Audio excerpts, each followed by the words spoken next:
Ustaz, ketika sedang menghadapi anak yang sedang emosi dan mengeluarkan kata-kata yang menyakiti, bagaimanakah mindset yang sebaiknya ada dalam diri kita untuk menjaga kesabaran dan kewarasan? Apakah meyakini bahwa kata-kata yang keluar ini adalah takdir Allah, ujian dari Allah, sehingga kita harus tetap tenang? Namun ada kalanya, terutama ketika ibu sedang lelah, akan sangat sulit sekali menahan diri. Ada kalanya juga saya lebih memilih diam untuk menahan diri. Namun ketika saya diam, anak saya justru semakin menjadi emosinya. Yang pertama, tidak terpancing, tidak marah-marah atau tidak emosi. Tapi juga belum tentu opsinya adalah mendiamkan.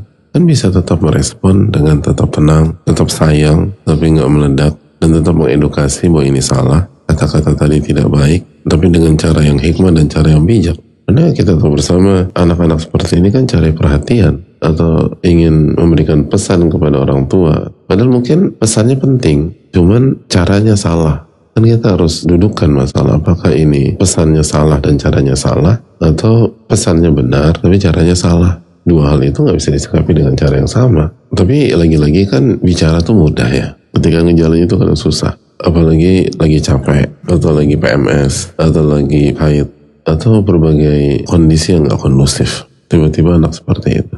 Maka yang pertama kita harus lakukan tindakan preventif, yaitu dzikir pagi. Dan menggunakan waktu pagi sebaik mungkin dan seefektif mungkin. Karena waktu pagi itu menentukan. Waktu pagi itu modal menghadapi detik-detik berikutnya. Makanya ulama klasik kan mengatakan hari itu ibarat unta. Jika Anda bisa kendalikan kepalanya, itu seluruh tubuh Anda akan ikut. Kepala yang dimaksud adalah waktu pagi. Jika waktu pagi berhasil kita isi dengan kebaikan, amal soleh, ibadah, itu nanti sampai malam akan jauh lebih kondusif. Makanya waktu pagi pastikan kita mulai dengan qobliyah subuh, lalu sholat subuh, zikir pada sholat, zikir pagi, lalu jaga kajian pagi yang kembali mengingatkan kita kepada Allah Subhanahu wa Ta'ala. Baru setelah itu aktivitas. Itu sangat penting gitu loh. Lalu yang berikutnya, fokuslah ke pencipta kita dan anak kita, bukan fokus pada kata-kata yang dikeluarkan oleh lisan anak.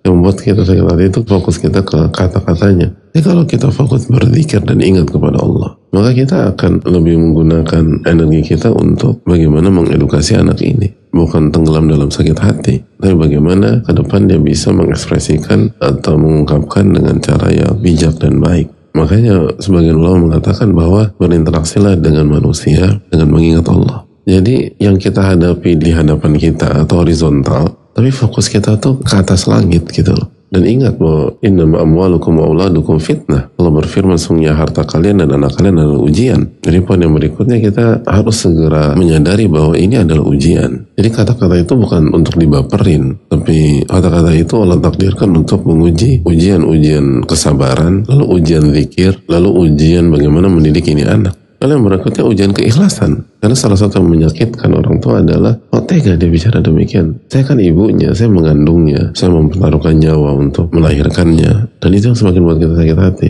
Karena kita suka dengan saya, dan saya. Dan kalau kita mengerjakan ini semua bukan untuk diri kita, tapi untuk mengharapkan wajah Allah Subhanahu wa Ta'ala. Mau anak ucapin apapun, kita tetap dapat pahala kalau kita ikhlas. Mau anak bicara apapun, kita tetap mendapatkan keberkahan jika kita ikhlas. Nah, ini ujian keikhlasan. Dan yang berikutnya harus membuat kita lebih semangat lagi mendidik mereka. Berarti apa yang kita lakukan selama ini belum cukup. Harus extra miles untuk mengingatkan, untuk bersama, untuk mensensor. Lalu yang berikutnya evaluasi apa yang dia dengar dan apa yang dia lihat. Karena kalau ini bukan berasal dari orang tua, maka orang tua berarti kecolongan. Dia bisa lihat dari social media atau dia temennya, atau bisa jadi kita. Jika dia lihat orang tuanya ribut, lalu kata-kata itu keluar. Jadi segera cari dia belajar kata-kata itu dari mana. Lalu banyak doa kepada Allah, doakan anak kita agar punya lisan yang baik. Dan bagi orang tua yang lisan anaknya kurang baik atau tidak baik, jangan berkecil hati. Dan seringkali kita lupa bercermin. Ada banyak di antara orang yang baik, orang yang soleh pada hari ini punya fase ketika itu lisannya nggak terkontrol. Tapi Allah kasih hidayah, Allah kasih taufik. Lalu dia bertobat, beristighfar, lalu dia tinggalkan seluruh kata-kata tidak baik tersebut. Kalau itu bisa terjadi pada orang tuanya, apa susahnya bagi anaknya? Jadi tetap optimis untuk mendakwahi. Dan jangan pernah doakan yang buruk buat anak-anak. Karena doa orang tua yang buruk itu diijabah. Sebagaimana doa yang baik itu diijabah oleh Allah.